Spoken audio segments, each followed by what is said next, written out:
Bismillahirrahmanirrahim. Tabarakalladzi nazzalal furqana ala 'abdihi liyakuna lil 'alamin nadhira. Allahumma shalli wa sallim ala habibika Mustafa Muhammadin wa ala alihi wa sahbihi asmain. Nama ba'du. Yang sangat kita hormati bersama ini ada Bapak Rektor, ada Bapak On, Bapak Rohidin, semua wakil rektor, semua yang ada di sini dan semua muhibbin, semua pecinta ngaji yang saya hormati. Meneruskan ngaji yang sempat tertunda sudah beberapa kali. Saya memang termasuk orang yang sangat menekuni ilmu seperti yang dikatakan Pak Fathul Wahid lagi, dikatakan lagi berkali-kali bahwa memang penelitian itu saya berkali-kali bilang tidak harus orang-orang pinter banget sebetulnya, karena perangkat yang disediakan Allah ini juga menyediakan untuk orang-orang bodoh. Dan itu hikmah terbesar dari Islam. Jadi Islam ini bisa difahami orang pinter juga oleh orang-orang yang nggak pinter. Saya punya kenangan tentang ilmu astronomi. Kita belajar falak itu jelimet, Pak Fathul Wahid, jelimet sekali. Ketika ada perdebatan misalnya awal Ramadan itu Ahad sama Senin, sama lagi misalnya Ahad, Minggu sama Senin. Karena kita ini di pesantren kalau bilang Minggu itu kadang dilarang, harus bilang Ahad.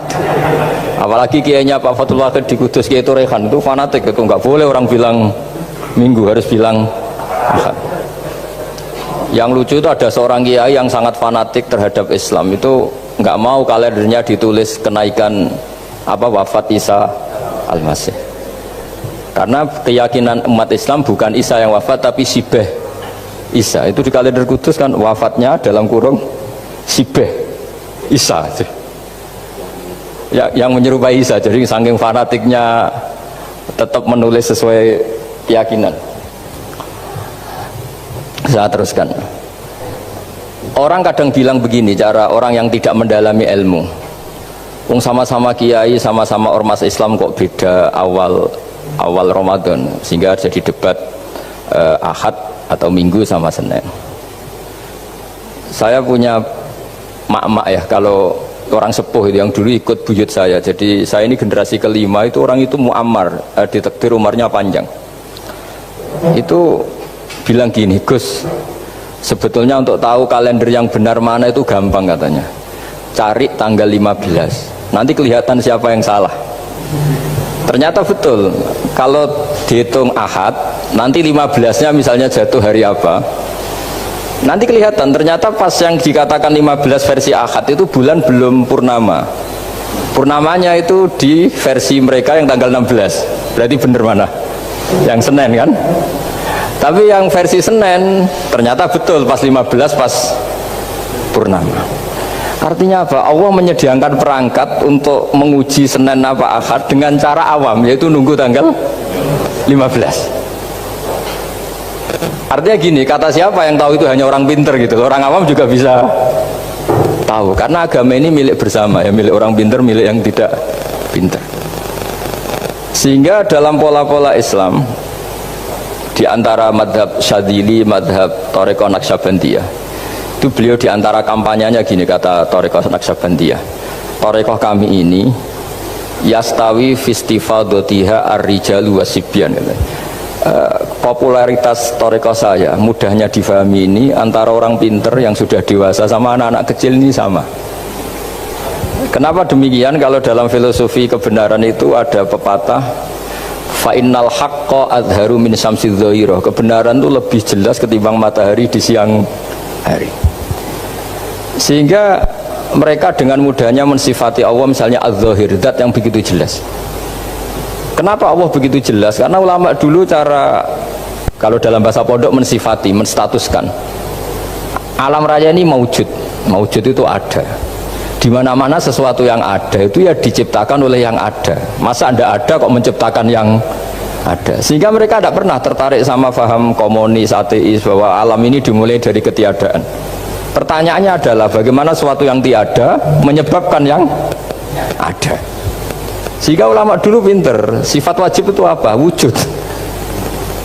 Karena alam raya ini kadung wujud, kadung maujudat, maka Allah harus wujud.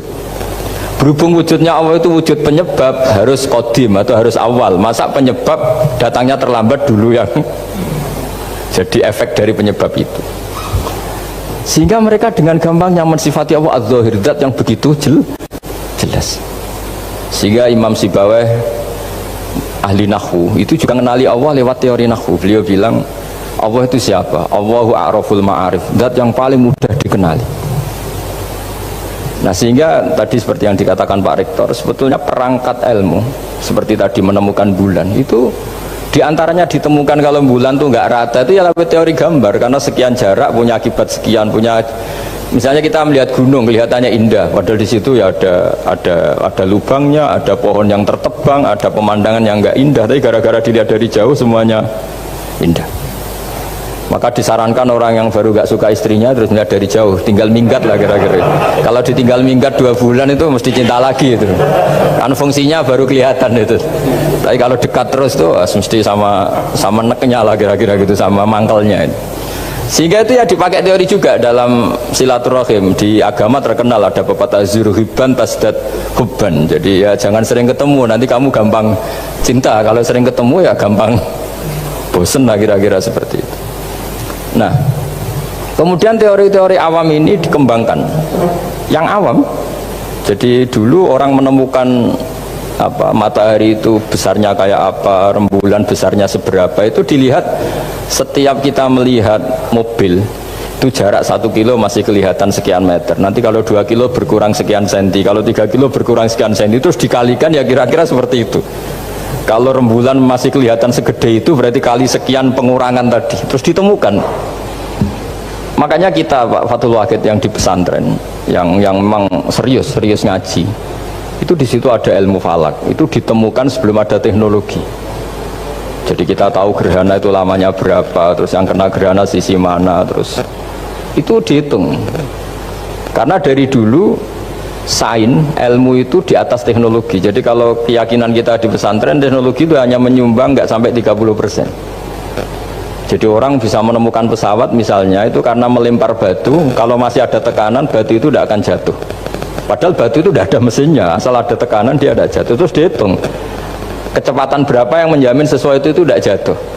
Hanya ditemukan pesawat meskipun mau landing harus tetap banter, karena kalau tidak banter jatuh. Itu dihitung, artinya dari sains dulu baru ditemukan teknologinya untuk gimana supaya tetap kecepatan sekian itu ketika mau landing. Nggak boleh pesawat direm, kalau direm ya jatuh, karena tadi seperti batu dilempar dia nggak jatuh ya kalau masih ada tekanan. Sehingga instrumen itu ditemukan juga di bab tauhid. Saya punya kitab namanya Hasyiatut Turmusi, dikarang ulama top Indonesia namanya Syekh Mahfud At-Turmusi. Itu beliau cerita Imam Al-Amudi itu ulama top, tapi dia itu unik, tiap ngajar santrinya itu ngajar matematika, ngajar ilmu eksak. Terus ditanya sampai muridnya itu ragu, ini guruku masuk surga enggak, ini kiai kok hanya ngajar matematika. Ya kira-kira ngajar ya seperti mahasiswa jenengan kan, ini rektor masuk surga enggak, ngomong teknik terus gitu loh. Tapi gurunya kayaknya nggak terima, disuudoni santrinya itu nggak terima, karena beliau seorang wali. Murid-muridnya itu bermimpi. Ini penting saya ceritakan, mungkin agak aneh di dunia kampus ya, di bab ini. Kalau dalam teori kita Pak On itu mimpi sama nyata melihat itu otoritatif mimpi. Ini yang agak aneh di ilmu pesantren. Jadi melihat jenengan langsung dengan mimpi itu otoritatif mimpi. Karena mimpi ru'yal mukmin dijamin oleh Rasulullah sama dengan 46 juz'un minan nubuwah. Jadi persennya itu besar sekali, 46% dari juz'un minan nubuwah otoritatifnya. Nah tentu tidur yang benar. Logikanya gini, kata-kata kitab-kitab menjelaskan, orang kalau melihat langsung itu pasti terpengaruhi oleh cinta atau tidak cinta, senang atau tidak senang, sedang butuh apa enggak. Jadi kalau saya sedang butuh dengan Pak Rektor itu melihatnya dengan penuh harapan. Tapi kalau saya sakit mau mati itu senang lihat dokter, karena ini harapan, rektor nggak ngefek gitu kan gitu. Tapi kalau saya politikus ngelihat ketua partai itu lebih respect ketimbang melihat dokter. Jadi gara-gara banyak kepentingan ini melihat itu nggak pernah jujur gitu, nggak pernah jujur. Jadi kebodohan manusia justru karena melihat itu kalau dalam teori kita. Makanya kalau dalam teori pesantren itu kebalik, anna sunyamun wa idza matu intabahu. Manusia itu hakikatnya tidur, baru setelah mati bangun. Misalnya kita di dunia nganggap uang itu penting, harta itu penting, jabatan penting. Setelah kita mati ternyata yang paling penting itu hanya sujud. Karena kamu itu kenangan ketemu Allah terbaik itu sujud. Yang kita anggap penting di dunia semuanya tidak penting. Yang kita anggap sepele kayak sholat ternyata itu super penting. Tapi sadar itu nunggu nanti di akhirat. Ya, saya ini termasuk syukur yang sadar sebelum sampai akhirat. Jadi termasuk orang yang beruntung gitu. Nah, kenapa mimpi itu begitu penting? Karena tadi ketika orang tidur itu off semua, sistem sarafnya, sistem apanya. Yang ada hanya pengendalian Tuhan. Karena dia tidak bisa mengendalikan dirinya sendiri. Apalagi kalau tidurnya benar ya tentu pakai wudhu, terus pakai doa-doa, terus menghadap kayak mayit itulah, standar mayit itu menghadap ke kiblat kayak posisi mayit itu. Sehingga dia ada intervensi pada dirinya sendiri, ya tidak punya keinginan dari dirinya sendiri. Kamu kan nggak bisa ingin wah tidur ingin ketemu wanita cantik kan tidak bisa nentukan gitu. Akhirnya ya benar-benar hanya milik Allah. Apalagi kalau kita bacanya benar, terus pikirannya benar. Makanya uniknya dalam Islam adalah doa mau tidur dengan wiridan setelah sholat itu ajarannya Nabi banyak mau tidur. Wiridan subhanallah 33, alhamdulillah 33, Allahu akbar 33 dan disempurnakan seterusnya itu ijazah Nabi kepada Sayyidah Fatimah itu untuk mau apa? Tidur. Bismika wada'tu jambi wa bismika arfa'u sampai doanya panjang. Allahumma aljatu zuhri ilaika, panjang sekali doa mau tidur. Saya yakin jenengan ndak hafal dan ndak paling ya bismika wada'tu jambi apa bismika Allahumma ahyawa. Itu sebagian ustadz bilang itu doa ngaji katanya. Ada seorang ustadz saking mangkelnya, ibu sudah baca doa ngaji belum? Tak juara bismika Allahumma ahya bismika wa amut. Wah itu kan doa mau tidur Pak Ustadz. Iya biasanya kalau ngaji tidur. Jadi doa itu kalau itu doa mau. Akhirnya mimpi itu penting karena di situ manusia nggak punya nafsu, nggak punya keinginan, sehingga yang ada itu kata Nabi itu ada sittatun wa arba'una juz'an minan nubuwah. Sehingga dulu itu mimpi itu jadi sarana betul. Kita tahu kan cerita orang-orang dulu, Fir'aun itu kurang jahatnya, kurang kelirunya. Dia mimpi ada api dari Bani Israel yang membakar kerajaannya. Dan semua pentakwilnya sepakat itu maksudnya Anda akan dihabisin kerajaan Anda oleh bayi dari Bani Israel.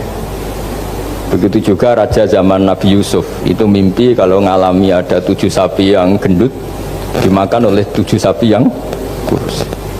Jadi mimpi itu sarana bahkan dari orang kafir. Karena ya tadi yang preman ya nggak ada premannya, yang soleh ya nggak ada solehnya, semua dikendalikan oleh Allah Ta'ala pas tidur. Sehingga tidur ini menurut agama lebih otoritatif asal dengan tidur yang benar. Jangan tidur sambil ngerokok terus terbangun karena ininya kena itu. Nah cerita-cerita unik begini kalau tidak orang pesantren itu tidak tahu, karena ini memang khas pembalikan satu fakta yang diyakini orang banyak. Sehingga ulama dulu itu cerita, ini saya teruskan, Imam Amudi itu akhirnya murid-muridnya mimpi di situ tanya, Pak Ustadz, Anda masuk surga enggak ketika hidupnya hanya nerangkan matematika? Oh iya, saya bahkan enggak sekedar di surga. Malaikat dikumpulin Allah untuk mendengarkan presentasi saya ngajar matematika. Jadi kata dia cerita, Allah bilang gini ke malaikat, hei para malaikatku, kenapa kamu iman sama saya? Ya karena saya melihat engkau ya Allah, melihat kekuasaan engkau. Tapi imannya orang ini itu melebihi iman kamu. Wah ya tidak bisa saya melihat engkau langsung, ini tidak melihat engkau langsung, kenapa begitu yakin seperti yakin kita? Oh iya. Terus Imam Amudi, silahkan ajari matematika. Imam Amudi mulai ngajari matematika. Terus beliau ngajarinya sederhana, angka 2, 3 sampai ribuan sampai jutaan itu bin nisbat ilal wahid nisbatun wahidah, yaitu nisbatul far'i ilal asli. Hanya ngajar itu dok. Dunia ini apapun banyaknya variannya, apapun banyak makhluknya, itu semuanya adalah nisbatul far'i ilal asli. Angka 2 ya cabangnya 1, 1 juta ya cabangnya 1, semua itu dimulai dari 1. Jadi di mana-mana hitungan itu dimulai dari 1. Dan 1 ini harus ada, yaitu Tuhan. Matematika akhirnya malaikat, wah keren juga maksudnya. Keren juga maksudnya. Akhirnya Allah bilang, dan itu didawuhkan juga oleh Rasulullah SAW, tuba liman amana bi walam yaroni.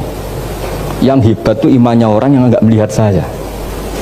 Makanya masyhur itu, malaikat ditanya Allah, siapa imannya yang paling kuat? Ya kita, karena melihat engkau langsung ya Allah. Para nabi. Terus tapi yang dari sekian pertanyaan itu jawab sama, yang paling ajaib adalah umat-umat Muhammad di akhir zaman, nggak menangi nabinya, juga nggak pernah lihat surga neraka, tapi iman sama saya. Dan mereka punya cara untuk imannya ini berkualitas sama dengan kamu para malaikat. Ya diantaranya dengan cara logika tadi yang saya utarakan tadi. Am khuliqu min ghairi syai'in am humul khaliqun. Kalau alam raya ini wujud, maka penyebabnya harus sesuatu yang wujud. Masa sesuatu yang enggak wujud menyebabkan yang wujud? Kalau angka 10 ada, 1 juta ada, pasti dimulai angka 1. Makanya nisbatus naini wal arba'ah ila ma la nihayata laha, itu semuanya nisbatul far'i ilal asli. Semua angka berapapun jumlahnya itu binisbat ilal wahid adalah nisbatul far'i ilal asli. Itu cara-cara, makanya tadi kajian ilmu itu tidak ada habis-habis. Makanya perasaan saya itu kemungkinan orang Islam jadi ateis itu kecil Pak Fatullah. Saya punya kitab, ini saya ulang lagi, kitab calon wali. Kenapa saya sering cerita wali? Kalau di kampus itu kan orang inginnya ya jadi dekan, jadi rektor atau jadi menteri lah kira-kira gitu. Kalau di pesantren orang itu cita-citanya satu, ingin jadi wali. Ya supaya majelis ini barokah, saya tidak perlu cerita dunia kampus. Kalau ceritakan corong Jawa Yai Segoro lah. Bongso keinginan gitu kan tidak selera saya, juga ada dunia saya. Supaya sampai dapat ilmu ya saya cerita dunia. Itu kitab, saya punya kitab calon wali lah kira-kira, atau wali sudah wali top. Namanya kitab Tasbitul Fuad, karangannya Sayyid Abdul Haddad. Itu beliau cerita, di antara ceritanya itu unik. Kata beliau begini, saya itu tidak khawatir orang Islam jadi murtad, apalagi jadi ateis, karena kalimat la ilaha illallah itu sahlatun qoribah, kalimat yang mudah sekali, sehingga saya tidak khawatir orang Islam yang ketemu orang ateis, ketemu orang macam-macam, asal diajari kalimat ini secara benar. Terus beliau cerita, yang saya takut tuh mereka masalah perempuan dan harta, kalau iman kayaknya enggak. Singkat cerita yaitu di kitab seperti itu. Singkat cerita saya ketemu banyak orang yang kuliah di McGill atau kuliah di Amerika, di Jerman, mungkin di Norwegia, di mana-mana, di Australia, dan ketemu teman-teman yang di Korea Selatan juga. Mereka itu orang kebanyakan yang nyuwun sewu nggak keluarga kiai, tapi mereka nggak ada yang nggak tetap iman. Ketika saya tanya kenapa anda tetap iman, padahal ada beberapa negara yang lebih stabil, lebih makmur dibanding negara yang mengklaim sebagai negara Islam. Itu cara berpikir ya sederhana. Enggak lah Gus, kayaknya kok Tuhan kok ada tanggal lahirnya, enggak lah, kayaknya yang namanya Tuhan tuh ya awal lah. Masa pencipta langit bumi dituhani orang yang lahirnya di bumi, kayak enggak lah kayaknya. Jadi ya berpikir sederhana. Padahal ya kurang ajarnya Masya Allah. Anak ini ya dugem ya macam-macam, tapi kalau ditanya disuruh yang lain enggak mau dia. Enggak lah, kayaknya yang benar tetap Islam. Karena kalimat ini, yaitu tadi eksistensi Tuhan, tadi eksistensi Allah itu la ilaha illallah itu kalimatun sahlah, kalimatun qoribah, kalimah yang begitu mudah difahami. Kenapa mudah difahami? Misalnya kita ngaji, Tuhan itu siapa? Yang menciptakan langit dan bumi. Dengan misalnya perbandingan Tuhan itu siapa? Yang lahir di bumi tahun sekian. Enak mana cara kita menerima itu? Kan keren yang menciptakan langit dan bumi. Tuhan itu siapa? Yang ada sebelum langit dan bumi. Dengan misalnya Tuhan adalah yang lahir di bumi. Keren mana aja? Nah, bayangkan kalau kita punya Tuhan Fir'aun, sudah mati jadi tontonan kan, terus gak keren maksudnya punya Tuhan kok seperti itu.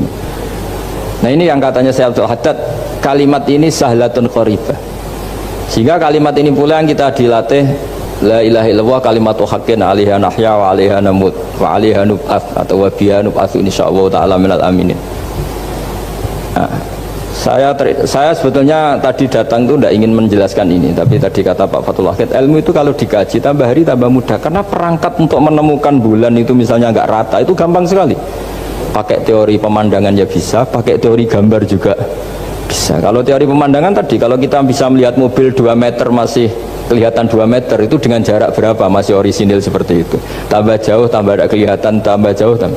Nah ternyata setelah 5 kilo misalnya tidak kelihatan, berarti untuk jumlah 2 meter hilang per 5 kilo. Nah berarti kalau bulan masih kelihatan segitu, berarti jarak kita dan bulan kira-kira sekian ribu kilo. Itu bisa dihitung, itu tambah teknologi. Makanya sebetulnya Teknologi itu nyumbang itu nggak sampai 30%. Yang paling banyak ya sains tadi, pengetahuan itu yang kayak tadi orang menemukan pesawat itu kontribusi terbesar tetap pengetahuan. Misalnya pesawat dari bahan ini kalau kecepatan sekian kena angin pecah enggak, tetap pengetahuan yang menopang itu. Teknologi kan paling mengantar supaya pesawat kecepatan sekian didorong mesin sekian dengan apa begitu. Nah, pesantren seperti kita ya, saya ini dididik Mbah Mun, dididik bapak saya, buyut-buyut saya, kiai. Itu sekali alim, yang alim betulan, itu ya alim betul. Ya karena memang yang repot nih yang agak-agak dukun itu ya ribet itu. Penting rambutnya gondrong, terus terkenal gak pernah mandi, terus nanti ada orang tertentu tertarik minta doa. Ini yang ribet ini, susah ini sertifikasinya susah ini karena. Tapi kalau kita ini di pesantren yang coro sertifikasinya jelas. Jadi berani jadi Gus harus bisa baca Mu'in gitu, berani jadi Kiai harus bisa baca Wahab. Aturan mainnya jelas kalau di ini. Yang repot tuh yang sebagian itu aturan mainnya tidak jelas. Terus promosinya itu pernah datangi menteri loh, pernah datangi wah ribet kalau ukuran keren tuh didatangi apa? Menteri atau pejabat. Saya teruskan ya, karena ilmu itu harus menyelamatkan kita sampai di depan Allah Subhanahu wa Ta'ala. Nah, ketika kita menyifati Allah itu az-zahir, zat yang begitu jelas, itu kalau kita kan kok begitu jelas padahal nggak bisa dilihat, terus kita sendiri tidak pernah melihat. Tapi eksistensi Tuhan sebagai Tuhan, yaitu al-wajibil wujud, itu jelas sekali karena nggak mungkin suatu yang wujud diciptakan oleh yang tidak wujud. Kenapa harus awal? Masa pencipta datangnya terlambat? Terus juga harus bakok itu abadi atau al-akhir kalau dalam bahasa Quran. Masa zat yang superior kemudian kalah sama yang diciptakan? Berarti nanti ada kekuatan besar yang mengalahkan Tuhan. Ya kan ya aneh, kekuatan ini dalam kendalinya kemudian Allah kalah kan tidak mungkin. Makanya disebut al-akhir, Allah pasti tidak ada yang mengalahkan. Terus diantaranya lagi disebut qiyamuhu binafsihi. Kalau dalam bahasa Quran disebut al-qayyum, zat yang berdiri sendiri. Nggak boleh Tuhan butuh yang lain. Kalau butuh yang lain berarti bergantung pada yang lain, dan nggak usah jadi Tuhan lah kalau masih butuh yang lain. Sehingga karena kekuatan ini, saya ulang lagi, karena kekuatan ini, ketika anak-anak mahasiswa kuliah di Jerman atau di Swiss, di negara-negara yang lebih bahagia ketimbang negara yang mayoritas Muslim, itu mungkin mereka tertarik sama sistem negara itu karena ada jaminan sosial ini, tapi nggak pernah tertarik sama Tuhannya negara itu. Karena dihitung-hitung tadi Tuhannya mesti keren kita gitu. Jadi, nah ini cerita ke saya Abdul Haddad. Kata saya Abdul Haddad, kamu udah usah khawatir lah umat Islam murtad atau jadi ateis gitu. Karena penjelasan tauhid Islam itu begitu jelas. Jadi by design manusia itu pasti nerima tauhid kira-kira gitu. Jadi ini pentingnya adz-dzahir. Jadi Allah itu begitu apa? Jelas. Tapi Allah juga mensifati dirinya al-batin. Ya al-batin itu gak mudah dikenali. Kenapa? Karena tubuh kita desainnya ini profan, tubuh kita tidak sempurna, rentan. Nah, tentu sesuatu yang nggak sempurna ini tidak bisa melihat zat yang super apa? Sempurna. Kita bisa rusak sementara Allah tidak. Nah karena alasannya tubuh kita ini didesain untuk rusak, maka di surga itu keyakinan para ulama orang bisa melihat Allah karena desain tubuhnya sudah dirubah dari desain profan menjadi keabadian, sehingga di sini terus ada kelayakan melihat. Itu pun tetap min ghairi kaifin walan hisorin, tetap ya bisa melihat, tapi corong Jawa itu kecelok melihat tapi tidak sampai faham. Karena bagaimanapun Allah itu la tudrikul absar wa huwa yudrikul absar. Bagaimanapun Allah itu laisa kamitslihi syai'un, tidak ada padanannya. Jadi makanya Allah punya sisi adz-dzahir bisa dikenali sekali. Kenapa? Ya tadi nisbatus naini wal arba'ah ila ma la nihayatalaha, itu nisbatul far'i ilal asli. Saya punya kitab Pak Fathul Wahid, diajar Mbah Mun dulu, kitab Al-Husunul Hamidiyah. Itu yang ngarang itu ya kayak kelihatan ngawur, tapi ngawurnya orang alim. Jadi di situ ada gambar, gambarnya itu nggak jelas. Mungkin pengarangnya juga nggak bisa gambar kayaknya. Wah bulat, benang bulat ada, gambar gunung ada, gambar yang tambah ngawur ya banyak sekali. Gambarnya itu nggak ada yang jelas. Tapi dari nggak jelas itu beliau bilang gini, gambar yang bulat ini, yang nggak jelas ini, tetap kamu punya rumus kan? Itu dimulai dari satu titik. Mbok Mbok gambar gedung tingkat 5, mbok gambar hutan ada harimaunya, tetap dimulai dari satu titik. Ya alam raya ya seperti itu, mbok ada Mars, cek mau ada Jupiter, kayak tetap dimulai dari situ titik. Nah, ini namanya nuqtatul wujud, titik kewujudan, yaitu Allah Subhanahu wa ta'ala. Sehingga ketika kita ngaji, ketika di pesantren dulu, penjelasannya adalah Al-Quran maknanya dipadatkan di Fatihah, Fatihah dipadatkan di Bismillah, katanya Bismillah dipadatkan di titiknya ba. Nah titik ba ini dianggap titik awal wujud, bi kana makana wa bi yakunu ma yakun. Kira-kira Allah mentitahkan karena saya semuanya yang ada, dan karena saya yang mau ada bisa saya adakan. Nah, itu sirinya lah. Jadi menerangkan tauhid itu pakai gambar. Gambarnya keliru sekali lah kalau dalam orang seni mesti melihat nggak seni itu. Karena dia nggak butuh gambarnya, butuh mau menjelaskan buat dunia sebanyak ini, buat alam raya sebanyak ini tetap dimulai dari satu titik. Nah, sehingga di sini ada tauhid qul huwallahu ahad, Allahus samad, tak seterusnya. Nah saya mohon lewat penjelasan ini ya, baik orang yang ahli teknik maupun ahli medis, ahli apa saja, tolong latihlah memberi penjelasan yang mudah sehingga agama ini mudah dicerna. Sehingga kalau ini dijelaskan cara mudah beragama itu jadi gampang. Makanya ciri utama agamanya orang-orang baik itu satu, man radiya billahi robba. Radiya itu seneng banget. Kenapa seneng banget? Karena memang agama ini nyaman, indah. Jadi datang dengan kebenaran yang mudah dicerna. Coba kalau agama ini datang dengan cara misalnya gini, kamu harus menuhankan ini, dan kita tahu itu lahirnya di bumi, kan ada yang ganjel. Kok Tuhan sama buminya dulu, buminya ini gimana ini? Kan pusing. Bu Anda profesor nggak bisa jawab itu. Tapi kalau Tuhan itu adalah yang ada sebelum langit dan bumi, kan ya iyalah, masa Tuhan terlambat datangnya, kan terus enak gitu menerimanya itu. Makanya diantara kekalahan Fir'aun berdebat, ya Nabi Musa ya Nabi lah, juga proses ya. Nabi Musa ketika ditanya Fir'aun, wa ma rabbul alamin, Tuhan kamu itu siapa? Jawabnya Nabi Musa, rabbus samawati wal ardi, yang menuhani langit dan bumi. Itu Fir'aun masih bisa ngeles. Saya jalan-jalan kemana-mana, yang dituhankan saya, berarti yang Tuhan ya saya dong. Ma'alim tulakum min ilahin apa? Ghairi, kata Fir'aun. Soal Tuhan kamu di langit, begini kata Fir'aun. Haman dipanggil, Haman bikinkan piramida yang paling tinggi, saya ingin melihat Tuhannya Musa. Musa bingung kan, padahal kalau naik piramida nanti Fir'aun pun tidak bisa melihat Allah kan.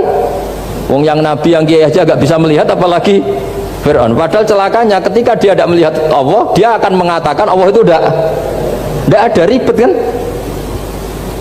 Itu penjelasan tentang Tuhan ini sebetulnya sudah absolut lah. Rabbus samawati wal ardi, Tuhannya langit dan bumi. Tapi itu gak ngefek, di perdebatan gak ngefek. Yang ngefek adalah ketika Musa bilang gini, Rabbukum wa rabbu abaikumul awwalin, sing nuhani buyutem. Wah kaget pengawal-pengawalnya langsung do iman meskipun secara siron, secara rahasia. Iya, nah, Quran pangeran berarti buyutnya rada pangeran. Kan pangerannya putu nih, berarti buyutnya wah ribet kan. Ya kalau Fir'aun Tuhan, bapaknya tambah Tuhan kan, mbahnya buyutnya. Akhirnya kata pengawal Quran, geblek tenan Fir'aun ya.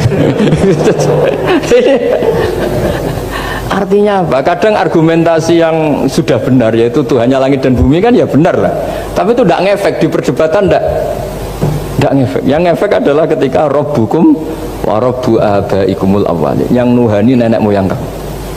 Orang mulai mikir kalau Fir'aun itu Tuhan, lalu nenek moyangnya Tuhannya siapa? Jadi ini seninya. Makanya diantara syarat Nabi, jadi Nabi itu sidik, amanat, tabligh, fatona. Fatona itu ada kecerdasan. Dulu Nabi ya sering dibully, jangan kira Nabi itu nggak sering dibully, sering juga Pak Rektor. Jadi ada unta itu kena kudis. Kudis itu ya jenis penyakit menular lah. Nabi dengan teori tawakalnya, Nabi itu punya dua teori, kadang pakai teori tawakalnya, kadang pakai teori preventif. Makanya Nabi pernah ngendikan kalau ada penyakit menular di situ, kamu jangan di situ. Itu pakai teori preventif. Tapi kadang Nabi pakai teori tawakal. Nabi menghentikan la adwa wala tiarota, tidak ada penyakit menular.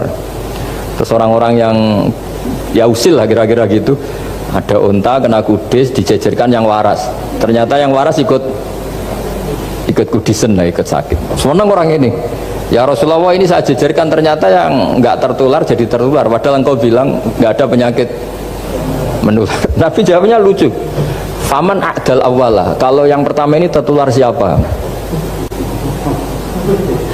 Dia dikira Nabi itu kalah karena melihat unta yang kedua. Ternyata Nabi enggak, ketika dipanggil, ya Rasulullah ini unta agak gudikan, tak jejerkan yang kudisen, ternyata ikut kudisen, berarti penyakit itu menular. Tapi Nabi jawabannya faman a'dal awal, lalu yang kena penyakit pertama tertular oleh siapa? Wah, itu asli dari Allah. Ya maksud saya seperti itu kata. Nah itu yang dikatakan fatona. Jadi Nabi itu harus punya sifat apa? Fatona. Karena dengan kecerdasan itu Nabi bisa berargumentasi. Kayak tadi, ketika Fir'aun dikatakan Allah yang menuhani langit dan bumi, Fir'aun masih mengklaim dia Tuhan. Karena di mana-mana dia dituhankan.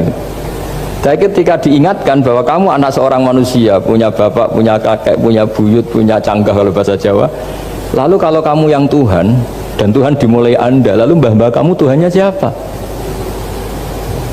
Gak bisa jawab kan? Akhirnya banyak punggawa yang saat itu iman. Jadi iman itu bisa menghunjam kepada siapa saja, termasuk yang orang-orang topnya Fir'aun. Sehingga ketika Fir'aun rapat Musa harus dibunuh besok, tangkap besok, sebagian mereka itu membocorkan informasi itu, datang ke Musa, tadi malam kita ikut rapat, keputusannya Anda dibunuh, maka larilah kamu. Itu barokahnya iman. Artinya ya karena logika Musa lebih masuk akal, ya mereka lebih percaya sama Musa. Tapi gara-gara profesi ya tetap kerja, dan yang mulai ribet dunia. Mulai ribet. Jadi makanya kamu jangan tanya kaifa hukmul mukmin sing yukhfi imanahu, bagaimana hukumnya orang mukmin yang menyembunyikan imannya demi aman. Ya tidak usah kamu jawab. Kalau kamu jawab boleh, ini kok kayak pecundang. Kalau kamu jawab haram, pernah terjadi itu. Wa qala rajulun mu'minum min ali fir'auna yaktumu imana. Ya, ini khazanah ya. Jadi saya mohon mengkaji Islam itu harus dengan sisi-sisi yang bisa difahami orang pinter juga orang bodoh. Kata Imam Ghazali banyak itu, karena hadatin itu harus difahami orang pinter juga orang bodoh. Terus contoh yang paling populer tentu sering saya utarakan masalah iddah. Iddahnya orang terceraikan itu 3 kali masa suci. Kalau menurut Abu Hanifah 3 kali masa haid. Orang pinter tahulah kalau perempuan sedang haid, menstruasi, pasti sedang tidak hamil. Sehingga kalau dia sudah haid 3 kali ada kepastian tidak hamil. Kalau tidak hamil artinya apa? Nggak ada sperma dari zaut awal, suami pertama, yang jadi anak dia. Padahal tujuan iddah adalah nanti kalau di hubungan suami istri sama suami kedua, jelas anaknya suami kedua. Tapi kalau andai kan tidak ada iddah, kan malam hubungan suami istri, pagi bentrok cerai, terus kawin, kumpul suami istri lagi, terus nanti anaknya itu anaknya siapa? Kan nggak jelas. Kalau sampean bisa klaim lewat DNA juga mungkin secara ilmu objektif Pak Rektor. Masalahnya juga bisa disuap kan? Saya sering dibantah orang-orang itu. Wah Gus, DNA itu otoritatif karena gini-gini, nggak mungkin, bohong kamu. Ya DNA-nya nggak bohong, pegawainya bisa disuap kan? Kayak nggak tahu manusia apa nggak tahu Indonesia, nggak tahu terus. Itu yang sensitif itu, yang mulai wilayah sensitif itu. Nggak tahu manusia apa kayak nggak tahu Indonesia. Manusia aja ya sudah. Berarti Anda sangat nasionalis. Jadi ribet kan?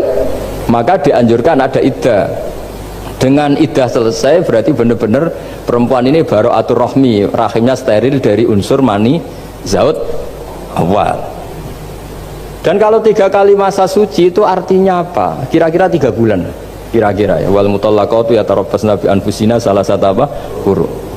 Pertanyaannya kalau 3 bulan, andai kan tidak pakai teori ilmiah, menstruasi itu sudah teori ilmiah. Ada yang tanya ke saya, Gus kenapa harus sampai 3 kali, padahal menstruasi pertama pasti sudah tidak hamil.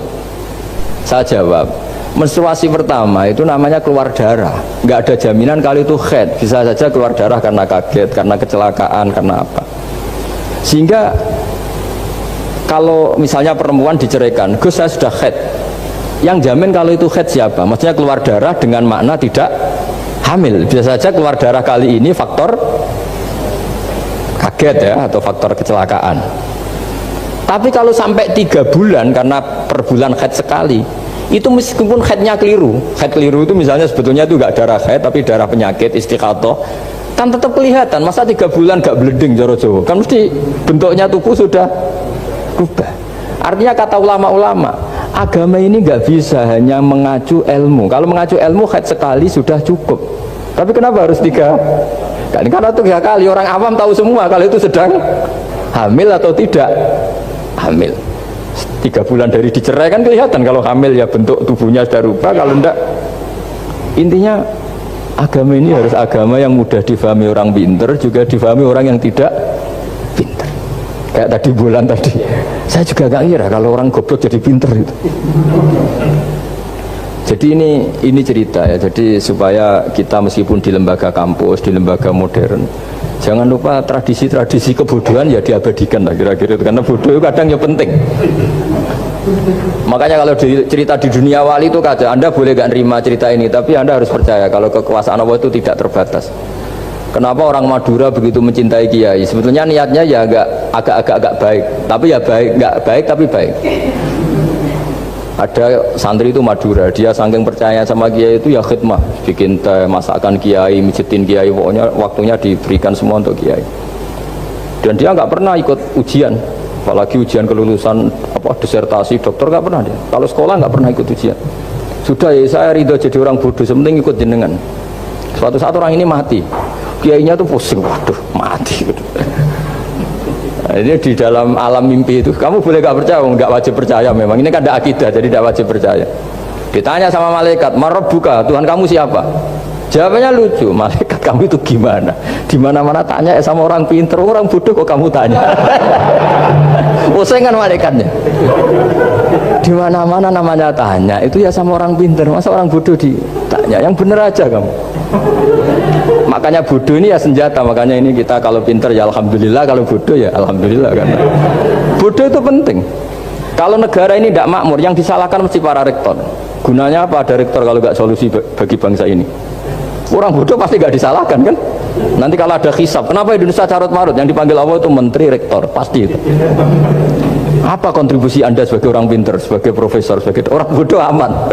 Santai, nggak kena panggilan kan? Karena Anda harus bertanggung jawab. Akhirnya terus malaikat tanya, ya lalu yang pinter siapa? Yang di atas itu, kiainya yang nalkin itu, yang di atas itu. Walhasil kiainya itu karena wali itu dengar, ya lecung bodoh kok terus nganti wis mati. bodoh kok kamu bawa sampai mati. Jadi kadang orang bodoh itu ya pinter tadi, malaikat tuh kamu itu gimana? Di mana-mana tanya itu ya sama orang pinter. Orang bodoh kok kamu tanya? Ya ribet kan kalau sudah ketemu seperti itu. Dan Nabi juga sering ngalami dialek sama orang bodoh. Kadang Nabi yang ngalah, kadang logikanya orang bodoh itu lebih gampang. Itu ada orang pencari dop itu semacam kayak biawak ya. Tapi tidak biawak, kayak semacam biawak. Itu ketemu Nabi, kamu tahu kalau saya ini Rasulullah? Tidak tahu ya. Ya kamu harus iman kalau saya ini Rasulullah. Hatta yu'mina laka hadad dhabban. Ya kalau hewan ini iman sama kamu ya saya iman. Ribet kan ukurannya itu. Waduh, untung Nabi betul. Terus Nabi tanya, Dob, kamu tahu kalau saya Rasulullah? Terus Dobnya saat itu bisa bicara asyhadu annaka Rasulullah, terus baru iman. Imannya tanya, kenapa kamu iman sama Rasulullah? Hewan aja tahu kalau dia Nabi, apalagi manusia. Sehingga di masyhur itu di acara-acara kita kalau wadhabbu wal ghazalah yasyadani laka bir risalah, itu wadhabbu wal ghazalah yasyadani laka bir risalah. Sehingga nah kekeliruan kita, saya sering ngomong di mana-mana, matur di mana-mana. Masyarakat Indonesia mayoritasnya tetap yang nggak pinter. Orang Islam mayoritas yang nggak pinter. Lalu orang nggak pinter ini diabaikan sehingga mereka tidak jadi energi yang luar biasa untuk mengawal Islam atau mengawal Indonesia. Itu keliru menurut saya. Menurut saya orang-orang yang nggak pinter pun itu punya nurani. Zaman kita dijajah Belanda, itu tidak semua orang rektor, tidak semua orang profesor, tidak semua orang kiai, tidak semua orang alim. Mereka orang-orang yang nggak terpelajar, tapi tetap tahu caranya melawan apa? Belanda, melawan penjajah. Karena tadi manusia ini diciptakan itu sudah punya pengetahuan. seperti mukadimah dibaca Pak Rektor, Iqra wa rabbukal akram alladzi 'allama bil qalam 'allamal insana ma lam ya'lam. Jadi bawaan manusia itu akan tahu untuk sesuatu yang perlu diketahui meskipun dia orang bodoh. Saya ulang lagi, meskipun mereka orang apa? Orang bodoh. Ya, di sini ini Islam datang yastawi fistifadatiha fistifadati syariah ar-rijalu wasibyan, bahwa ukuran kebenaran itu adalah siapapun mudah tahu bahwa angka 2, angka 3, angka 5 itu adalah far'ul wahid, cabang dari angka 1. Fal aslu huwal wahid, yang asli adalah angka 1. Dan 1 ini harus 1. 0, itu ditemukan untuk setelah ada angka 1. Jangan keliru kamu. Tanpa ada angka 1 tidak ada 0, 0, ada gunanya kalau ada 01. Misalnya ada orang bilang, tapi kan ada 0,5, tetap saja harus ada angka 1. Nggak bisa. Kamu bayangkan 0,5 kan karena ada 1. Artinya apa? Kamu bilang separuh dari 1. Tapi itu pun karena sudah ditemukan aljabar. Makanya kalau dalam matematika Arab, mungkin di sini banyak orang eksak. Kalau matematika Arab itu mudah sekali, Pak. Orang Arab itu nggak mau bilang 2,5. Misalnya zakatnya tijarah itu 2,5. Itu kan kalau kita zaman SD kan garap porogabit. Itu orang Arab nggak mau. Saya pernah cepet-cepetan garap matematika, yang ahli matematika sama saya itu cepet saya, karena saya pakai matematika bodoh. Justru itu gampang. Kalau orang Arab cara berpikir gini, kalau bilang 2,5 itu rubu'ul usur. Apa? Rubu'ul usur. Dari rubu'ul usur gini, 1/4 dari 1/10. Jadi misalnya 100 1/10-nya berapa? 10. Setelah 10 1/4-nya berapa? 2,5. Jadi bertahap, rubu'ul usur. Sehingga misalnya gitu, 1 juta kan angkanya nolnya kan 6. Kalau kamu porogabit 2,5 kan kuweselen dia porogabit. Kalau orang Arab gampang, 1 juta 1/10-nya berapa? 100. 1/4-nya 25. Berarti 2,5-nya 1 juta 25.000. Orang Arab bilangnya rubu'ul usur. 1/4 dari 1/10. Jadi di 1/10-kan dulu, baru di 1/4. Jadi lebih cepat. Sampai pakarnya tanya, Gus kok bisa gini? Wah, aku anak kiai ngawur ya. Saya ini, makanya banyak orang pesantren itu pintar matematika. Sebetulnya matematika yang model, ya sebenarnya kayak agak model bodoh itu. Tapi itu gampang, orang awam gampang. Kalau kita kan enggak, misalnya zakatnya zuru, zakatnya tanaman itu 1/10 atau 1/20. Kalau orang Arab enggak mau 1/10 atau 1/20. Berarti kalau 100 ton atau 100 pintal berarti berapa? 10 atau 5 kan? 1/10-nya 100 berapa? 10. Kalau 1/20-nya 5. Kalau hitung-hitungan di fikih zakat orang modern kan 1/10 atau 1/20. Kalau orang Arab nggak mau bilang gitu. Zakatnya zuru itu al-usur 1/10. Berarti per 100 ton misalnya 10. Atau nisful usur, separuh dari 1/10. Jadi nggak mau bilang 1/20. Usur atau nisful usur. Gampang mana coba? Ya kan, usurnya kan 10. Kalau nisful usur 5 atau 1/20. Daripada gawe porogabit, wah seruat. Jadi kita ini yang kelihatan goblok matematikanya ya pinter juga gitu. Meskipun juga tetap goblok karena ada anak kuni gitu. Sehingga di pondok itu ya dulu diajarkan faraid, falak itu ya gampang sekali karena memang hitungan Arab itu. Kalau bilang 2/3 itu sulusani apa? Jadi 6. 2/3-nya 6 berapa? 6 sulusnya berapa? Sepertiganya 2. Nah, sepertiga itu sepertiga 2 kali. Berarti berapa? 4. Ya, 6 itu 2/3-nya kan? Pokoknya bahasa Arabnya sulusan. Kalau orang terjemahnya berapa? Kalau orang 2 kali sepertiga apa? 2/3. Sulusan itu 2/3. Nah, itu kalau orang Arab bilang nggak 2/3, sulusani. Sepertiga 2 kali. Jadi 6 di sepertiga dulu 2. Nah 2 itu 2 kali. Berarti berapa? 4. Jadi itu. Nah Quran itu ya kira-kira gitu. Jadi kelihatannya goblok, tapi itu pinter itu. Yang porogabit kelihatannya pinter tapi tidak pinter. Ukuran orang pinter yang mempermudah yang sulit, jangan mempersulit yang mudah kan itu.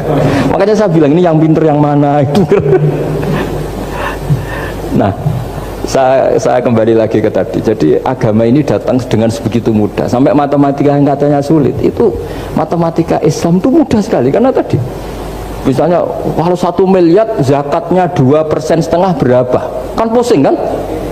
Tapi kalau kamu pakai teori rubul usur 1 miliar, usurnya 100 juta. Seperempatnya 25 juta. Berarti per 1 miliar. Gampang mana coba sama ngomong itu? Nanti ada yang nyeleduk gampang kalkulator Gus. Ya ribet lagi kan kalau kalkulatornya pas hilang.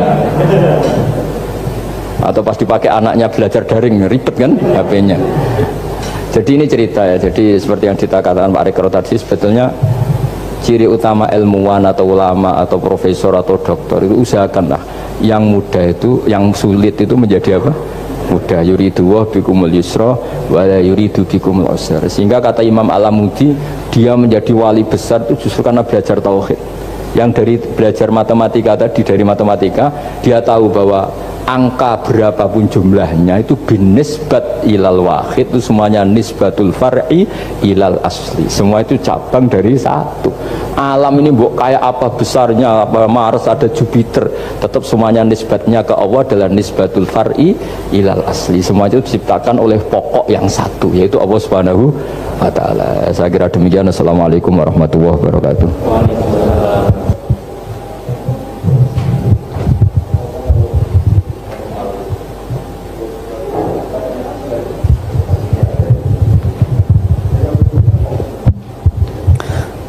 Assalamualaikum warahmatullahi wabarakatuh. Mohon berkenan Gus, saya mau bertanya karena saya bodoh akan bertanya kepada yang pintar ini biar nggak disalahkan. Mana ya, langsung ke pertanyaan, lebih penting mana antara pintar dengan cerdas? Karena ada anekdot Madura itu ya, karena orang Madura kan terkenal anekdotnya ya. Pada suatu saat di sekolah SD itu ada upacara, kemudian ada di anekdot itu ada menteri yang menanyakan kepada salah satu guru bahwa tiang bendera ini berapa tingginya. Oleh seorang guru itu manggil murid untuk naik ke tiang bendera itu untuk mengukur tingginya tiang bendera itu. Kemudian sama seorang pejabat itu ditegur, kenapa susah-susah dinaikin tiang bendera itu? Enggak ditidurkan aja biar tidak mengundang bahaya. Dijawab oleh seorang guru tadi, tadi Bapak kan menanyakan tingginya tiang bendera. Kalau ditidurkan itu bukan tingginya tapi panjangnya. Nah ini, itu kan panjangnya bukan tingginya. Jadi kalau menanyakan tingginya maka harus dinaikkan dulu gitu. Diukur ke atas itu. Nah itu terkait dengan anekdot itu saya bertanya itu ya, penting mana atau lebih utama mana antara pintar dengan cerdas. Terima kasih Gus. Ini karena pertanyaannya anekdot, saya jawabnya juga anekdot. Itu kalau kita di pesantren itu gudangnya itu kan biasanya korbannya orang Madura, tuh kasihan juga sama orang Madura. Itu kalau mereka ketangkep polisi ditanya, sudah tahu ini pelanggaran? Tahu Pak. Kenapa tetap melanggar? Gak tahu Bapak di situ sih.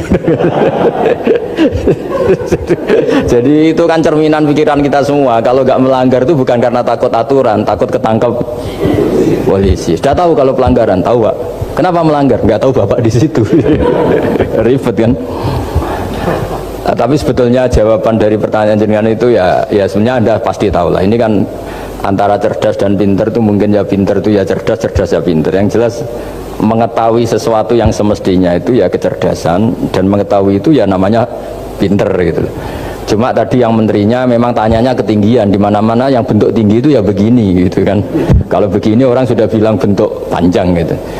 Jadi ya dalam hal ini ya pinter dan cerdas anak SD tadi yang naik tadi, karena ya tetap dia memang benar-benar ngukur ketinggian itu, bukan kedataran. Nanti lama-lama ini bukan panjang Pak, tiduran. Tapi itu memang di beberapa dunia wali itu dunia yang memanfaatkan kepintaran dan kecerdasan. Misalnya banyak wali yang ibadahnya itu biasa. Ditanya kenapa kamu ibadahnya biasa? Loh, Allah itu nggak diuntungkan oleh ibadah saya. Ya sudah, saya ibadah standar saja lah yang wajib-wajib. Makanya di dunia wali itu lebih ngeri guyonannya. Ada seorang wali doa di multazam, ya Allah ampuni dosa saya, ampuni, dan ini tempat mustajab, saya berdoa supaya saya tidak dosa lagi. Itu jawabannya unik. Kalau orang tidak dosa, sifat ghafur saya nganggur nanti. Jadi saya ini ghafur itu pemaaf. Kalau nggak ada yang salah, lalu ini gimana ini? Nggak ada objeknya lah kira-kira gitu. Jadi hubungan wali dengan Tuhan dulu itu ya asik, karena ya memang agama ini datang dengan keasikan. Makanya disebut halawatal iman. Halawah itu nyaman, indah. Makanya Nabi itu kalau mensifati sholat, wa qurratu aini fi sholat, nyaman saya ketika sholat, karena Allah itu jamil, Allah itu indah, sehingga ya nyaman. Lalu saya itu kalau mikir mati itu Pak Rektor itu ya takut kadang-kadang, wah dikubur terus ditinggalkan gitu, ribet kan. Tapi kalau setelah saya ngenangen dulu ketika saya janin di perut ibu, ya nggak tahu cara hidup, ternyata saya hidup dengan cara yang saya nggak tahu. Wong bisnis agak bisa, kerja agak bisa. Kamu ketika jadi janin kan sudah ada nyawanya, sudah hidup. Kamu bisa ngelola hidup kamu di situ? Tidak bisa kan? Ternyata bisa hidup. Makanya Allah mengingatkan, wa id antum ajinnatun fi butuni ummahatikum. Kalau kamu janggal hidup kamu di kuburan, apa kamu tidak pernah hidup di kuburan? Yaitu ketika kita masih janin di perut ibu. Kalau ibu kamu senang renang, ribet kan, sudah dalam perut, orangnya renang lagi. Udah gitu. Kadang-kadang ibu kamu sembrono, sudah ada janin masih goreng-goreng. Kalau kepeletihan gimana itu? Tapi Allah tahu cara ngelola kehidupan kita zaman masih apa? Janin. Ya kita hidup, ya ada bayi yang gendut, bahkan sampai disesar karena saking gendutnya. Wah itu bayi tauhidnya tinggi, terus sudah tahu kalau yang ngurusi Allah, ndablek saja dia sampai gendut. Ya artinya kalau sedang lihat itu ya sudahlah. Zaman saya hidup ketika janin ya tidak tahu caranya hidup, ternyata ya hidup. Ketika kita jadi zigot, jadi apa, masih mani, masih sperma, nggak tahu caranya jadi orang, ya tahu-tahu jadi orang. Kita nggak tahu kenapa mani yang gitu ada jadi rambut, hidung, jadi macam-macam. Setelah besar ya tahu proposal, tahu bulat, macam-macam. Wah. Makanya kalau Kiai itu pinter anekdot. Saya pernah disewani istri Pak Rektor, melarat sekali, melarat betul. Melarat jelek, kebetulan yang tanya saya itu jelek. Wah beneran ya kata saya. Istri perempuan, Gus suami saya itu miskin Gus, doain kaya Gus, supaya hidup saya itu enak. Terus aku yoni. Nanti kalau suami kami kaya, pertama yang dievaluasi, rumah Gus ganti, ya rumah diganti, mobil diganti, lama-lama yang diganti kamu. Karena apa? Rumah sudah bagus, mobil sudah bagus, yang nggak bagus itu kamu. Pasti diganti, tak jamin itu kata saya itu. Terus dia bilang, ya udah nggak usah Gus. Jadi untuk, karena saya ini ya mikir, saya ini kiai kan jaga image, sampai saya doakan tidak mandi kan jatuh. Ya sudah mendingan gitu, mendingan tak kasih pengertian itu. Kalau suami kamu jagain, kamu ganti apa? Rumah kan, terus mobil kan, lama-lama yang dievaluasi apa? Oh kamu pasti apa? Istri kan. Jangan-jangan trennya orang kaya kan gitu kan, trennya orang kaya kan, ya gitulah. Terus dia udah nggak usah. Jadi artinya itu kecerdasan, kiai gitu itu kecerdasan. Karena kalau doa tidak mesti mustajab juga kan. Udah kiai top gitu, doanya ngobos juga kan, ribet kan. Akhirnya ya sudah gitu aja. Ya saya kira dipikir.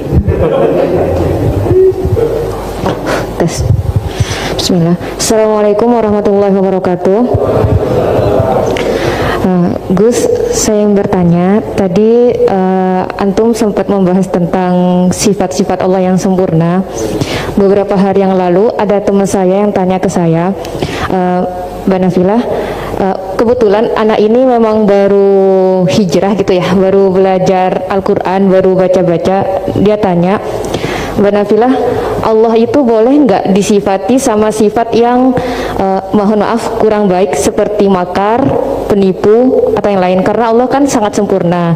Dan dia kebetulan waktu itu dia lagi menyebutkan ayatnya ke saya yang wayamkurullah wayamkuruna gitu. Wa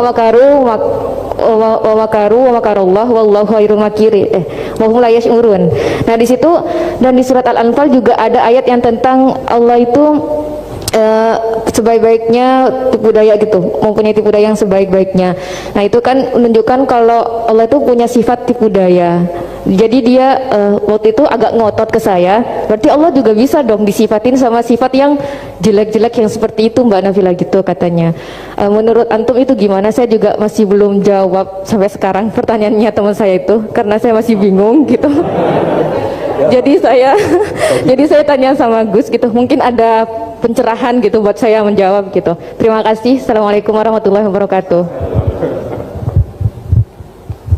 Itu begini ya, jawab seperti itu rileks saja. Yang jelas jenengan harus terima kasih sama yang tanya, nganggap jenengan pinter itu. Sampai tanya itu berarti nganggap jenengan pinter. Itu satu prestasi, itu orang nggak semua orang ditanya itu. Itu begini ya kalau dalam ilmu balaghah. Makanya saya ini kan pengajar ya, pengajar fikih juga pengajar balaghah, juga pengajar tasawuf, pengajar mantek. Kalau di pesantren kan memang semua itu diajarkan Pak Fatullah.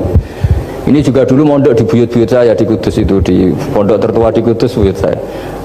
Makanya hormat saya itu bukan karena beliau punya etika, memang aturannya harus hormat gitu. Saya juga harus hormat beliau karena beliau rektor, ya sudahlah saling menghormati. Bapak itu kalau sama penanya itu hormat, ditanya dia sudah sopan, jadi kita harus menghormati orang sopan. Yang tanya hormat ke kita karena kita dianggap alim, kita hormat sama penanya karena orang sopan. Mau tanya itu juga gengsi loh. Masa dokter tanya itu kan ribet kan. Saya kemarin ditawani di Unisula masuk dikasih dokter honoris causa. Kenapa Gus gak mau? Saya takut kalau masuk neraka, masa dokter masuk neraka karena saya. Kan ya tidak lucu juga itu. Akhirnya dokter-dokter itu, iya Gus saya udah pernah kepikiran ya. Akhirnya mereka terus mau udah takwa, udah Gus kita harus takwa, kan malu dokter kok masuk neraka. Oh begini jawabnya ya. Semua ilmu itu harus kita pelajari karena melihat sisi ekstrimnya, sisi buruknya. Ya saya ulang lagi ya. Ilmu itu harus Anda pelajari karena melihat sisi ekstrimnya, sisi buruknya kalau kita tidak tahu. Sehingga dengan cara itu kita tahu secara serius. Misalnya nikah sekali gak sah kategorinya zina misalnya. Kenapa anak angkat dilarang oleh Islam? Saya ulang, kenapa anak angkat dilarang oleh Islam? Kalau mau baik-baik saja, tapi nggak perlu ada anak angkat. Kenapa? Sekali perempuan ini tadi ditulis misalnya binti Fathul Wahid, binti Bahauddin, itu nanti di KUA itu dikira itu walinya. Padahal hakikatnya tidak walinya. Maka enggak. Nah, ketika ini menikahkan, nikahnya sah enggak? Enggak kan? Karena dinikahkan oleh orang yang hakikatnya tidak walinya, itu satu. Sisi ekstrim kedua adalah ini nyata pernah terjadi. Anak ini kuliah terus pacaran. Ternyata pacaran sama kakak kandungnya. Jadi itu ceritanya ada anak dari Bojonegoro tipe anak angkat sama orang Jakarta. Singkat cerita sama-sama dewasa kuliah. Sampai pacaran, sampai mau kawin. Nah, pas mau kawin itu yang lamar adalah Pak D-nya. Pak D yang Bojonegoro datang ke Jakarta. Terus dia ngerti, ini kok rumah yang dulu saya titipin ponakan saya. Ternyata itu adik kandung. Karena si adiknya tadi pakai binti langsung yang Jakarta, sehingga anak Bojonegoro perasaannya pacaran sama anak Jakarta. Nah, di sini kelihatan betapa hebatnya Islam ketika benar-benar melarang anak angkat dengan makna menasabkan.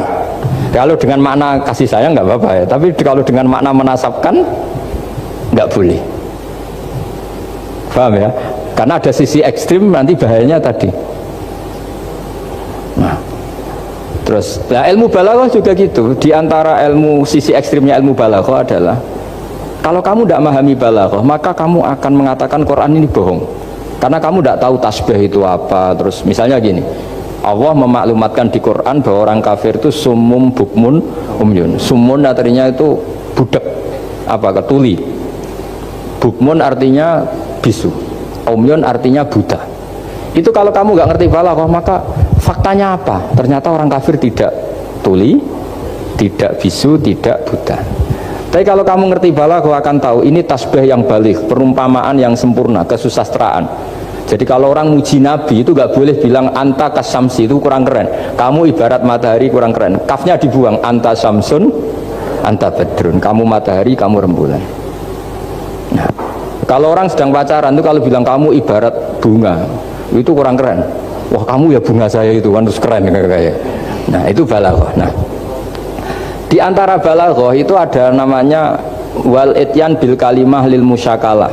Jadi mendatangkan kalimat bukan dengan makna semestinya tapi lil musyakalah. Musyakalah itu perimbangan. Wa makaru wa makarawah, mereka bermakar dengan tipu daya. Wa makarawah, dan Allah pun melakukan itu. Berarti Allah menipu daya mereka? Ya enggak. Kalau dilakukan orang baik itu namanya kecerdasan. Tapi kalau dilakukan orang dolim itu namanya tipu daya. Jadi misalnya gini, ada orang bikin alarm supaya maling itu terdeteksi atau pakai CCTV, itu namanya kecerdasan. Tapi kalau maling pakai CCTV untuk kalau nyolong, ngerti pergerakan yang punya rumah. Jadi sama-sama melakukan itu tapi beda. Sama mati juga gitu. Ketika kita pecundang matinya mati sangit gitu, tapi ketika kita pahlawan matinya mati syahid. Artinya ya sama-sama mati.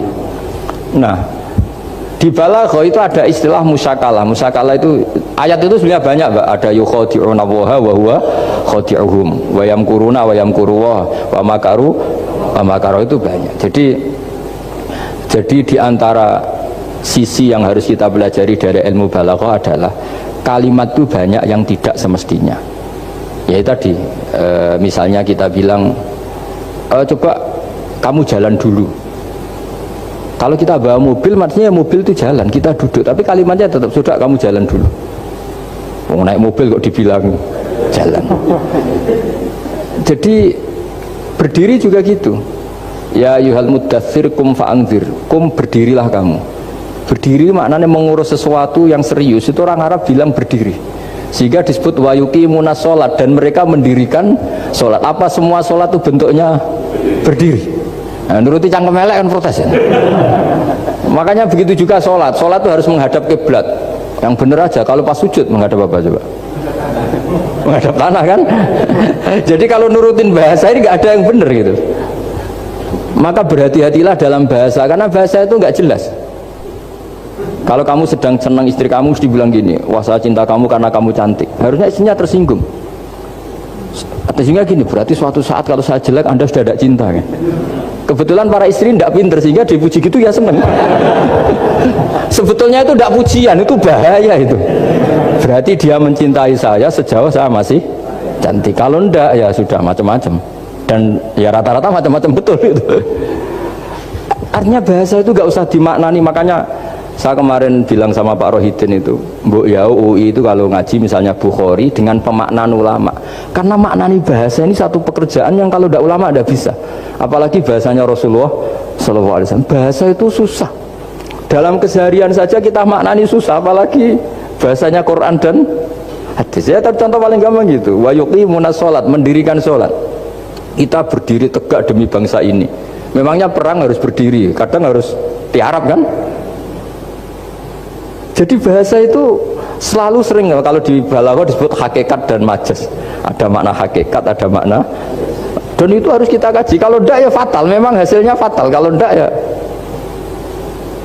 makanya saya dulu ketika ngaji itu ya banyak santri yang agak kurang ajar betul. Sampai Sang Rajana gini Pak Khulil, Anda orang teknik pasti tahu, Gus, soft paling baik itu yang mana? Soft awal kata saya gitu. Baru agak baik kedua, ketiga. Ya kalau gitu gampang Gus, masjid tuh bikin selatan utara, semuanya soft jadi awal. Selagi bentuknya barat timur pasti ada dua tiga. Paksa mereka di soft awal dengan desain masjid selasa utara, apa? Bukan manjang ya, selatan utara, sehingga semuanya di soft awal. Terus dia tanya lagi, lalu soft paling baik mana? Yang sisi kanannya imam kan diturutannya. Ya sudah, imamnya letakkan paling selatan, sehingga semua makmum posisinya di kanan. Ya kalau itu anjuran Islam ya didesain sak bangunannya. Ribet itu. Coba kalau kamu jadi kiai ditanya gitu mangkel apa enggak? Wah ini kurang ajar betul orang ini. Selagi bangunannya memungkinkan soft 2, 3, pasti nanti ada soft 2 dan dipaksa saja, yaitu tadi bangunannya memanjang selatan utara, imamnya diletakkan paling selatan. Terus saya gantian tanya, Lalu setelah begitu yang paling afdol siapa? Yang paling dekat? Ya sudah imamnya kerubuti saja gitu. Itu, nah makanya yang sering perdebatan NU dan Muhammadiyah, dan itu kalau mau dianalisis secara ilmiah sebetulnya normal semua. Karena teks hadis itu memang butuh pemaknaan. Nabi, saya beritahu ya, Nabi itu kalau habis sholat itu memang di semua teks itu akbala ali nabi wajih. Saya sering ketemu tokoh-tokoh Muhammadiyah ya baik-baik saja, ketemu tokoh NU ya baik-baik saja, karena ini masalah teks. Saya ulang lagi, karena Rasulullah SAW idan sorofa min sholatihi akbala ali nabi wajih. Nabi setelah sholat itu menghadap ke musolli, ke makmum, kira-kira kalau Indonesia menghadap ke timur. Tapi di sebagian riwayat Nabi itu kalau habis sholat itu melakukan sesuatu yang menunjukkan kalau dia sudah selesai sholat. Jadi filosofinya itu yang penting memaklumatkan kalau beliau sudah sholat. Karena dulu itu begini, Nabi itu kan tokoh sentral ya, beliau akramul khalqi, beliau sayyidul anbiya wal mursalin. Sehingga orang tuh kadang lari itu dari jarak 7 kilo, 6 kilo, 7 kilo lari supaya menangi sholat bersama Nabi. Nah, ketika mereka jadi posisi masbuk itu tertinggal oleh imam. Kalau Nabi posisi tetap menghadap ke barat dengan posisi orang sholat, nanti yang baru datang ngira Nabi masih sholat. Dan kalau kadung makmum ternyata Nabi sudah selesai. Itu sholatnya namanya nggak sah. Karena apa? Mengikuti orang yang hakikatnya sudah tidak sholat. Terus semenjak itu jadi ilmu, maka kesunatan bagi imam setelah salam harus memaklumatkan ke hadirin kalau sholatnya selesai. Itu bisa dengan gerakan menghadap ke makmum atau menghadap ke utara atau apalah pokoknya, yang penting jangan rokokan lah misalnya itu. Ya pokoknya itu aja disarah-sarah. Ini cerita pendapat ulama, bukan pendapat saya. Jadi segampang itu ulama. Sehingga ya orang-orang yang alim dari kelompok Muhammadiyah yang lihat NU yang begitu ya biasa, yang alim melihat Muhammadiyah gitu ya biasa. Karena kita ini masalah teks. Apa? Masalah teks. Teks itu mesti orang akan memaknai secara proporsional. Saya berkali-kali menyontohkan kemarin ngaji di Ulil Albab. Wa ma min amin illa wa yukhayyalu takhsis. Tidak ada kalimat umum kecuali terbayang khususnya. Enggak boleh kalimat selalu umum. Misalnya saya contoh paling gampang itu tadi. Cung nak melaku jo pelengaan itu. Kalau jalan jangan toleh kanan toleh itu. Semua ilmu adab pasti begitu. Tapi kalau di jalan raya tetap enggak melengak.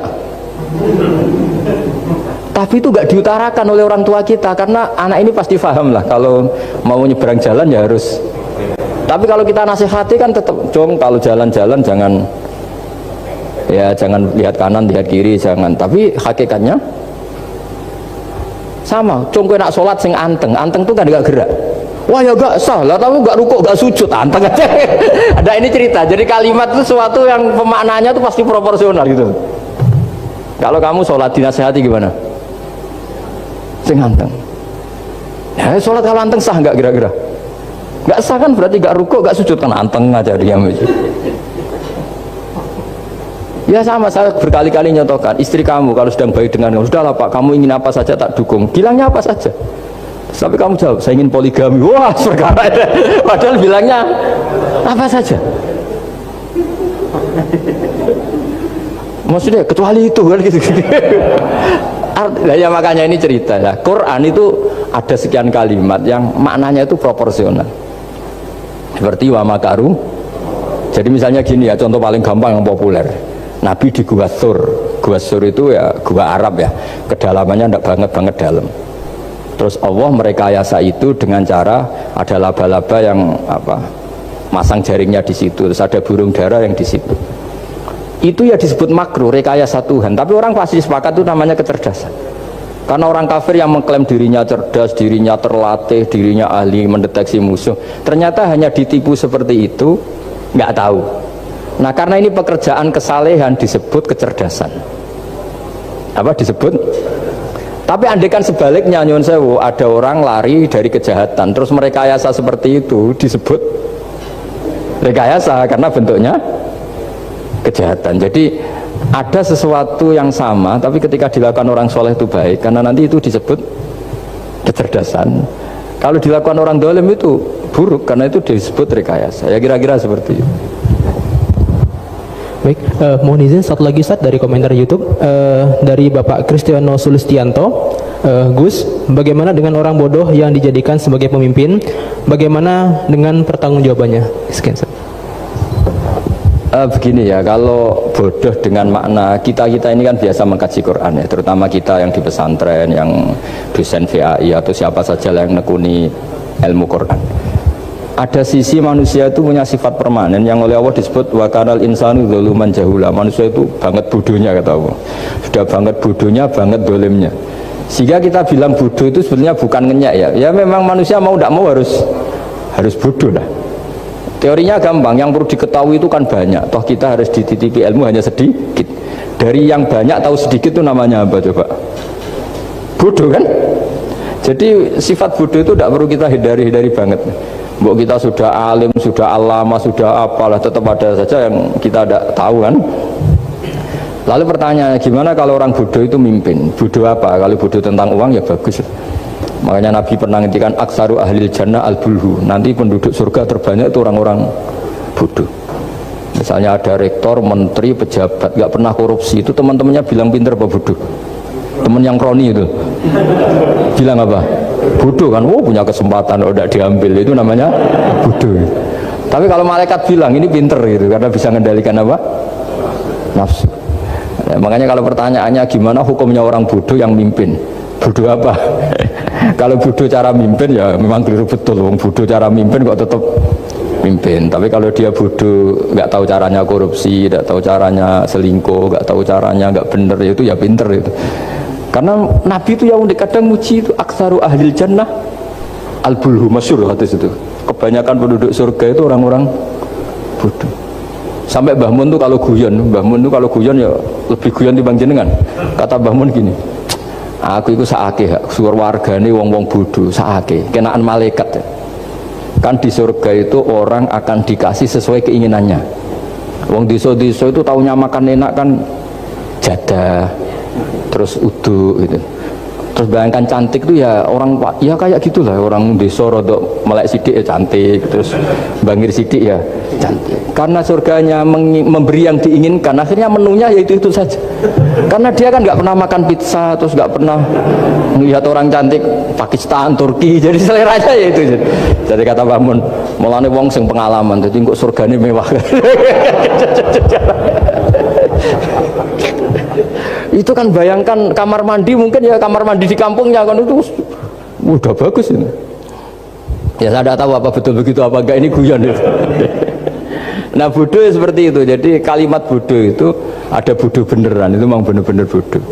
Tapi di beberapa ilmu tasawuf, bodoh itu kadang dipuji, yaitu tadi aktaru ahlil jannah al-bulhu. Kebanyakan penduduk surga itu orang bodoh ya kayak kita. Kalau kita rektor atau menteri keuangan atau pejabat kok tidak korupsi, itu kata teman-teman KKN kita itu apa namanya? Bodoh kan, ada kesempatan kok nggak dimanfaatkan. Tapi kata orang-orang baik itu pinter. Pemimpin ya gitu Pak Rektor. Jadi saya merasakan jadi kiai, saya itu nggak suka mimpin. Karena sebetulnya takut kalau orang ini tidak mandiri. Semua kok tanya kiai, semua tanya. Ya kadang orang sangat percayanya kiai itu ngasih nama anaknya saja tanya kiai. Padahal bisa baca kitab.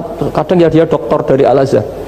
Ya kamu itu ngalim kok nama saja tanya kiai, apa memang kamu nggak bisa? Wah biar barokah Gus kalau nama dari jenengan, ribet kan? Ini kan ribet. Akhirnya saya tidak mau, barokahnya tidak mau itu, terus mereka mau memberi nama sendiri. Makanya kata bapak saya itu kalau ono imam masjid wis tuwek ngimami terus iku gak istiqomah hak jenenge, mau digenti. Jadi artinya kalau ada seorang imam masjid tuwek sudah batuk masih ngimami saja, di satu sisi itu pinter ya, dimana-mana kalau ada yang tua sama yang muda ya didahulukan yang tua. Tapi kalau pertanyaannya itu kalau di bab adab, tapi kalau nanti temanya regenerasi, ini tersangka enggak? Ya saya ulang lagi ya, ada imam tua sudah batuk-batuk. Kalau temanya akhlak dibenarkan, di mana-mana kalau ada yang tua yang jadi imam ya tua. Tapi kalau temanya regenerasi, tersangka kan dia. Lah ini lainnya gimana ini kok enggak regenerasi? Artinya gini, makanya saya bilang kalimat bodoh beneran apa bodoh yang relatif nisbi. Jadi manusia itu seperti itu, makanya disebut wa kanal insanu zaluman jahula.